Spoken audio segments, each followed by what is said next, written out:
오심을 준비하는 삶. 아멘.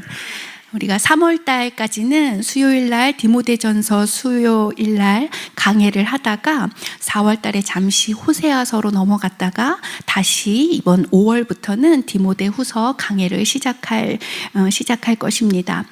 사도 바울이 쓴 13개의 서신 중에서 가장 마지막에 쓴 이 옥중 서신을 디모데후서 개관을 또 설교하게 된 걸 하나님 앞에서 크나큰 영광으로 여기고 이 자리에 섰습니다. 디모데후서는 디모데가 쓴 것이 아니라 사도 바울이 디모데에게 쓴 서신입니다. 사도 바울은 로마 감옥에 2번 갇혔었는데 첫 번째 투옥은 가택연금으로 셋집에서 거주하면서 손님들을 자유롭게 맞이할 수 있었습니다. 그런데 이 디모데후서를 쓴 배경은 두 번째 로마 감옥에 투옥된 상황으로 죄수와 같은 취급을 받고 사슬에 매여서 또 천장에 조그만 구멍을 통해서 빛만 들어오고 사형 선고를 받고 몸이 점점 쇠약해지는 가운데서 쓴 옥중 서신입니다. 사람이 자신의 죽음을 앞에 두었을 때 누구에게 편지를 쓰게 될까요? 여러분이 만약에 나의 죽음이 이제 얼마 남지 않았음을 감지했을 때 누구에게 편지를 쓰시겠습니까? 저라면 사랑하는 가족에게 편지를 쓸 것 같습니다. 사도 바울은 에베소에서 목회를 하는 디모데를 친아들과 같이 여겼고 그 아들에게 편지를 썼습니다. 오늘 본문 1절과 2절 말씀 읽도록 하겠습니다. 시작. 하나님의 뜻으로 말미암아 그리스도 예수 안에 있는 생명의 약속대로 그리스도 예수의 사도된 바울은 사랑하는 아들 디모데에게 편지하노니 하나님 아버지와 그리스도 예수 우리 주께로부터 은혜와 긍휼과 평강이 내게 있을지어다. 아멘. 먼저 사도 바울은 자신을 하나님의 뜻으로 말미암아 예수의 사도가 된 사람이다라고 소개를 합니다. 사도 바울은 원래 예수님을 하나님의 아들로 믿지 않았던 사람이었죠. 그가 AD 34년에 다메섹 도상에서 예수님을 만났습니다. 제가 말씀을 연구하면서 사도 바울의 나이를 계산하기가 참 쉽다는 것을 알았어요.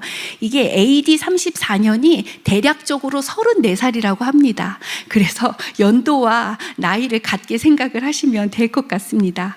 그래서 사도 바울이 34살에 충격적으로 예수님을 만나고 그 사건을 겪었었죠. 원래 사도 바울은 길리기아 다소 출신 사람이었고 또 나면서부터 로마의 시민권을 가지고 있었던 사람, 또 그 당시로는 아주 좋은 집에서 태어난 사람, 또 예루살렘에서 가장 존경받는 학자 가말리엘의 밑에서 교육을 받았던 사람입니다. 유대교에 열심히 있었고 또 바리새인이었고 또 자기가 믿은 바대로 행동으로 실천하는 사람이었습니다. 아주 율법에 정통한 학자였었지요. 그야말로 온 힘을 다해서 내가 믿는 것은 행동으로 실천하는 정말로 소중한 귀한 사람이었습니다. 율법을 수호해야 된다는 생각으로 최선을 다했던 사람이었죠. 그래서 율법으로는 불경스럽게 여겨졌었던 예수님을 믿는 스데반이 죽는 것을 합당하게 여겼던 사람입니다. 그 열정이 얼마나 대단했는지 누가 시키지도 않았는데도 대제사장을 찾아가서 저쪽 다른 지역에 있는 다메섹에 있는 예수 믿는 사람도 내가 잡아오겠습니다 하며 그것을 허락을 받고 권리를 받으러 쫓아갔었던 사도 바울이었습니다. 그랬던 그가 예수님께서 다메섹으로 가는 길에 만나주심으로 말미암아 완전히 변화된 삶을 살게 되었습니다. 예수님을 핍박했었던 삶에서 예수님을 증거하는 삶으로 사도 바울이 바뀌었죠.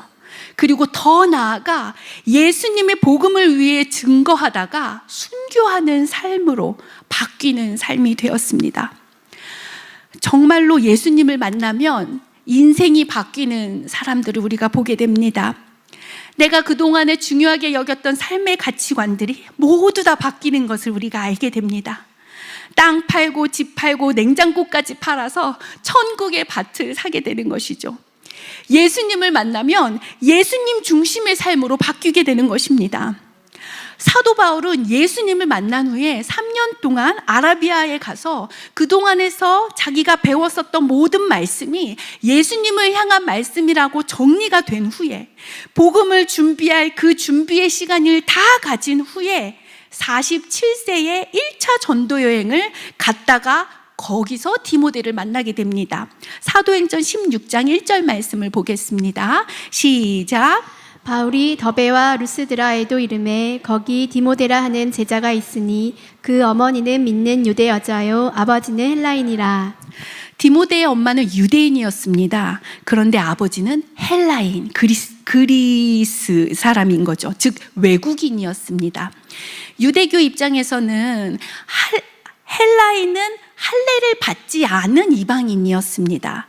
그래서 디모데가 나중에 에베소에서 목회를 하는데 사도 바울은 어떻게 코칭을 했냐면 에베소에서 유대인을 대상으로 목회를 할 때 할례를 받지 않은 이방인으로서는 목회에 걸림돌이 있을 거다 생각을 해서 디모데에게, 원래는 난지 8일 만에 할례를 행하는 것이 원래 정석이지만 디모데에게 나중에 할례를 받는 게 좋겠다. 그래서 디모데는 거기에 순종을 했습니다. 사도행전 16장 3절에 보니까 바울이 그를 데리고 떠나고자 할새 그 지역에 있는 유대인으로 말미암아 그를 데려다가 할례를 행하니 이는 그 사람들이 아버지는 헬라인인 줄 다 알미러라. 디모데의 아버지가 헬라인인 줄 유대인이 다 알았습니다. 사실 디모데는 조금 마음이 여린 목회자인 것을 추측할 수 있다는 것을 연구를 하면서 알았는데, 왜냐하면 사도 바울이 디모데에게 뭐라고 권면을 했냐면 앞으로 너의 몸을 위해서 포도주를 조금씩 쓰라 한 것을 보면 알 수가 있습니다. 디모데전서 5장 23절에 보면 이제부터는 물만 마시지 말고 내 위장과 자주 나는 병을 위하여 포도주를 조금씩 쓰라. 나신으로는 자신을 들임으로 포도주를 쓰지 않는 디모데에게 금식과 금욕주의로 가지 말고 강력한 하나님의 영광을 보고 도약하라는 의미로 사도 바울은 더 강하게 코칭을 한 것이죠. 그런데 사도 바울이 이 꼭 할례를 해야 된다라는 율법주의자는 또 아니었음을 어떻게 알 수가 있냐면, 디모데 말고 디도라는 제자에게는, 디도는 이방 선교를 했었던 사람이거든요. 그런데 전략적으로 이방 선교를 하는 사람에게는 할례가 필요하지 않다라고 생각해서 사도 바울은 또 디도에게는 할례 코칭을 하지 않았습니다. 디모데, 너는 유대인 선교를 해야 하니 유대인에 맞게, 그리고 디도 너는 이방 선교를 해야 되니 이렇게 사도 바울이 했죠. 자, 이 디모데가 사도 바울과 함께 2차 전도 여행을 떠나는 그러면서 같이 성경에 이렇게 등장을 하게 되는데요. 1차 전도 여행 때는 사도 바울과 바나바가 싸워서 갈라졌습니다. 마가 문제 때문에 그랬었죠. 이 또한 하나님의 일하심으로 복음은 더욱더 확장돼서 나아갔습니다. 하나님 나라의 킹덤이 계속해서 계보를 이어가는데 사도 바울의 계보를 통해서 또 2차 전도 여행, 3차 전도 여행, 로마 여행까지 바울의 이야기가 계속적으로 사도행전에 이어가고, 2차 전도 여행 때 갔었던 사람이 사도 바울, 실라, 디모데였었습니다. 그 후에 1차, 2차, 3차 전도 여행을 다 다녀온 후에 60이 넘은 사도 바울은 첫 번째로 로마에 1차에 투옥이 되고, 그때 우리가 사도행전 강해를 통해서 3월 달에 들었다시피 로마에 가기 전 많은 사람들이 사도 바울에게 로마에 가지 말라, 그것은 하나님의 뜻이 아니다 만류했었던 사건이 있었죠. 빌립의 집에서 처녀로 예언하던 4명의 여자 예언자들도 가면 안 된다 했었고, 아가보라 하는 가뭄을 예언한 유명한 선지자도 예루살렘에 올라가지 말라, 그곳에 가면 이방인의 손에 넘겨줄 것이다 라고 말렸었지만, 사도 바울은 예언을 예언으로, 논리를 논리로 승부한 것이 아니라 사랑으로 덮었다라고 우리가 말씀을 들었었습니다. 사도행전 21장 13절 말씀 다시 읽겠습니다. 21장 13절 시작. 바울이 대답하되 여러분이 어찌하여 울어 내 마음을 상하게 하느냐. 나는 주 예수의 이름을 위하여 결박당할 뿐 아니라 예루살렘에서 죽을 것도 각오하였노라 하니. 아멘. 그래서 사도 바울은 이러이러한 예언이 있었습니다라고 주장하는 사람들에게 내가 원해서 가는 거야. 복음을 위해서 고난을 받는 게 바로 내가 원하는 거야. 이것이 바로 나의 열망이고 나의 욕망이야. 나의 디자이어야. 이렇게 이야기를 했었죠. 그래서 우리가 적용을 하기 원합니다. 하나님께서 우리 하늘마음 공동체에게 혹시라도 보여주는 환상과 그림이 있다면 그것을 공동체 안에서 함께 나누며 한 가족에게 주신 퍼즐이라 생각하고 하나씩 맞춰서 기도하는 우리가 되었으면 좋겠습니다. 산 밑에 있는 사람은 자잘한 것들을 더 자세하게 볼 수 있고, 중간에 있는 사람은 그 중간에 또 중요한 것들을 볼 수 있으며, 높이 있는 사람은 또 멀리 있는 것을 볼 수 있는 것이죠. 내가 가지고 있는 그림이 서로 옳다고 싸우는 것이 아니라 공동체에 나의 그림을 내어놓고 함께 분별하며 나아가는 우리 하늘마음교회가 되길 기도합니다. 하나님께서 지금 우리 하늘마음교회에 무엇을 원하는가? 공동체 안에서 함께 기도하며 나누며 하나님의 그림을 같이 받는 우리가 되었으면 좋겠습니다. 왜 우리에게 이러한 시간을 지나가게 하시는 걸까? 어떻게 보면 바울과 바나바의 다툼으로 공동체의 분열이 일어나는 듯 했지만 하나님께서는 그 역사를 멈추지 않으시고 계속해서 이어가십니다. 하나님께서는 또 다른 하나님의 역사의 길들을 이어가시고 또 다시 새로운 멤버들로 구성하여 하나님의 선교 여행들을 이어가시는 것이죠.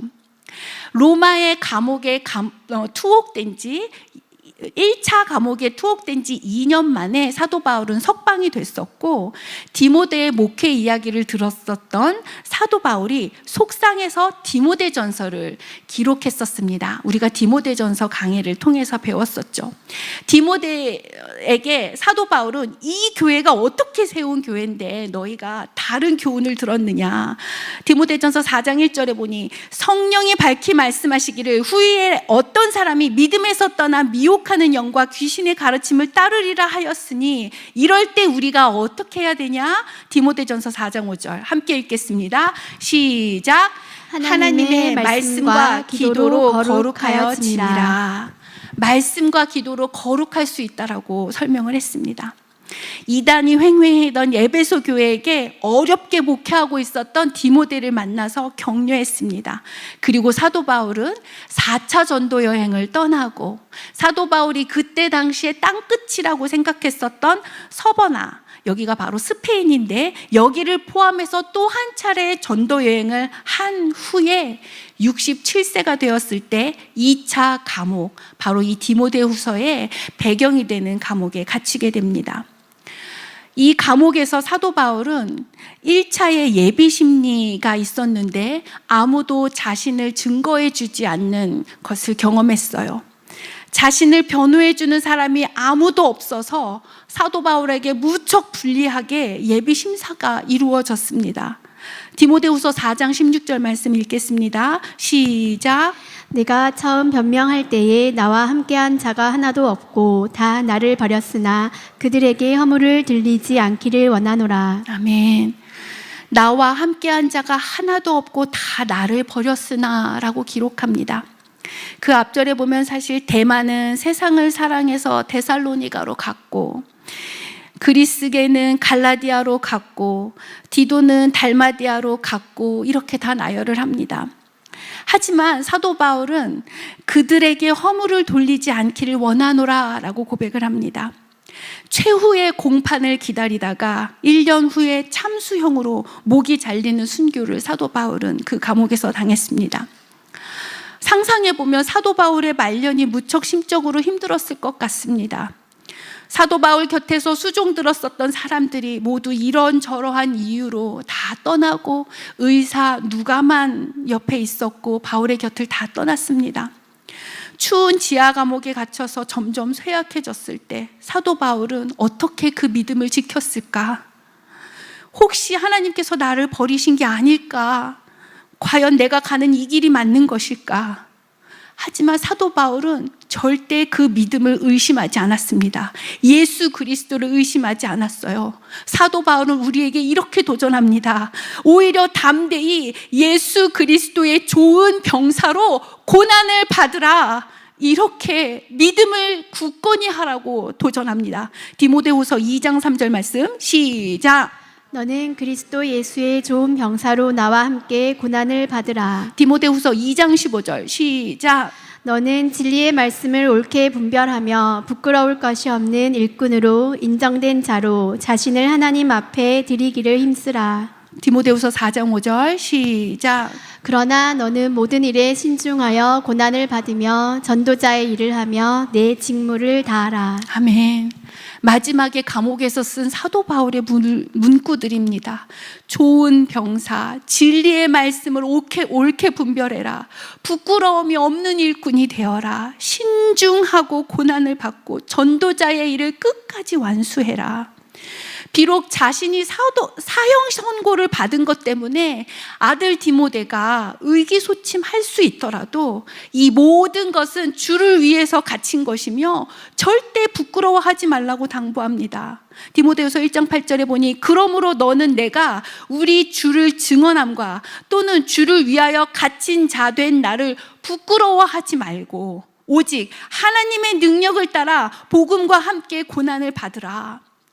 사도 바울은 디모데에게 권면합니다. 내가 비록 이렇게 사슬에 매여 있지만 이렇게 결박된 것 외에는 나와 같이 하나님께 매인 자가 되기를 원한다. 오히려 경건하게 살고자 하는 자는 핍박을 받을 수밖에 없다고 위로합니다. 진정으로 복음을 위해서 살고자 하면 고난은 불가피할 수밖에 없다라고 이야기를 해요. 오히려 고난 속에서 더 인내하며 더 나아가고 적극적으로 감사하는 자야말로 이 복음의 앞에서 올바로 선 사역자와 또 하나님께서 요구하는 백성이다, 이렇게 이야기를 합니다. 디모데후서 3장 12절에 보니 무릇 그리스도 예수 안에서 경건하게 살고자 하는 자는 박해를 받으리라. 그래서 사도 바울은 디모데에게 마지막으로 이렇게 권면합니다. 고난 속에서 인내와 충성과 성결과 온유와 성결한 삶과 모든 사람에게 온유함으로 대하라. 말세에 고통당하는 때가 이르면 사람들은 영적으로 또한 도덕적으로 타락이 있을 것이다. 진리를 대적하는 이단자들이 반드시 나올 것이다. 그러나 디모데야, 너는 배우고 확신한 일에 굳건히 서라 라고 권면합니다. 그리고 성경의 중요성에 대해서 이야기하죠. 모든 성경은 하나님의 감동으로 된 것으로 교훈과 책망과 바르게 함과 의로 교육하기에 유익하니 성경에 집중하라. 성경은 하나님의 말씀으로 온전하게 하며 모든 선한 일을 행한 능력을 갖추게 하는 능력의 말씀이다. 아멘. 자신의 사형이 점점 다가오는 시점에 이렇게 말합니다. 때를 어떤지 못 얻든지 말씀을 읽으며 말씀을 전파하라. 모든 적대적인 환경을 초월해서 일하시는 복음의 진리 앞에 순복하라. 마지막 때에 오는 징조를 분별하고 복음을 사수하고 전파하라. 그리고 사도 바울은 이렇게 자신 있게 말합니다. 끝까지 선한 싸움을 나는 다 싸웠다. 34살에 예수님을 믿어서 67세에 감옥에 갇혀있는 이 순간까지 33년 동안 예수님만을 위해서 달려나왔던 이 생애의 기간 동안에 믿음의 경주를 다하고 자신의 바톤을 믿음의 아들인 디모데에게 넘겨주면서 이렇게 말합니다. 디모데후서 4장 7절 우리 함께 읽겠습니다. 시작. 나는 선한 싸움을 싸우고 나의 달려갈 길을 마치고 믿음을 지켰으니. 아멘. 사도 바울은 알고 있었어요. 이 믿음의 선한 싸움은 혼자서 할 수가 없는 싸움인 걸 알고 있었어요. 그래서 디모데에게 같이 이야기를 합니다. 함께 이 경주를 가자. 공동체가 이 싸움을 함께 가자. 이 싸움은 대가가 없는 싸움이 아닙니다. 왜냐하면 모든 싸움의 끝에는 의의 면류관이 준비되어 있습니다. 사도 바울이 끝까지 믿음을 지킬 수 있었던 것은 내가 죽어도 의의 면류관을 볼 수가 있다라는 믿음 때문이었어요. 디모데후서 4장 8절 말씀 시작. 이제후로는 나를 위하여 의의 면류관이 예비되어 있으므로 주 곧 의로우신 재판장이 그날에 내게 주실 것이며 내게만 아니라 주의 나타나심을 사모하는 모든 자에게도니라. 아멘. 사도 바울은 그 면류관을 보았습니다.